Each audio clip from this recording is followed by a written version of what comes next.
He was one of the modern greats, winning 6 Group 1s as a 3-year-old.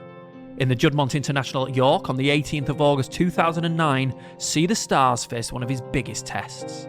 In against him were 3 horses, all trained by Aidan O'Brien and headed by Mastercraftsman. When you look back at what the horse did, Sea the Stars, you know, 6 Group 1s, and there's comparisons with Frankel and Baid, but you have to keep doing it. And the great thing about it was, I know how good Mastercraftsman was, and I know how good he was on that day.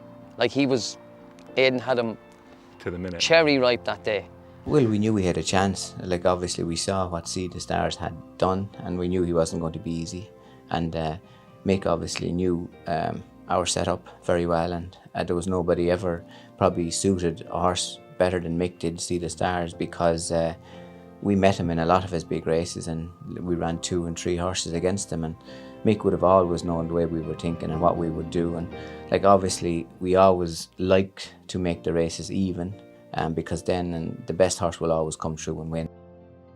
So we'd stop in a pub on the way to Killarney races. Kevin Manning, might have been Declan McDonough, and definitely Pat Smullen, and we're all doing light, so we just went in and said, do you mind if we look at York races? So the lady turned on the TV and we sat there watching it, and it was fascinating viewing the way Mick played it, the way Ballydoyle played it, staying to the far rail, you know, not to open it up. Like nowadays in York, it's all about the middle, sometimes the standside rail, but Aidan's game plan was get him tight and make him work. You know, it was one of those races, when I hit the front, you could feel the roar.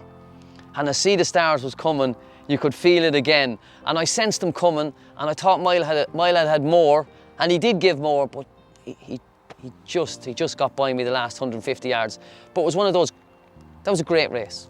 It's never hard to accept getting beat if it's a fair race and a strong run race and the best horse wins, and then you accept it and you know where to go after and go on from there. But when the pace is slow and if it got messy and you got beat, and you'd say, if this hadn't happened, or if this hadn't happened, it's hard to accept getting beat that way. So it was tough when Sea the Stars was around for us, because he beat us a lot.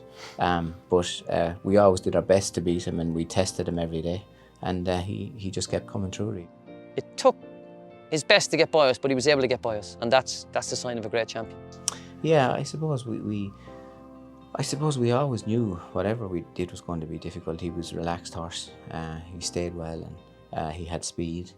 So it was always going to be difficult. And like I say, Mick used to ride him, and Mick knew Johnny inside out, and Johnny knew Mick inside out, really.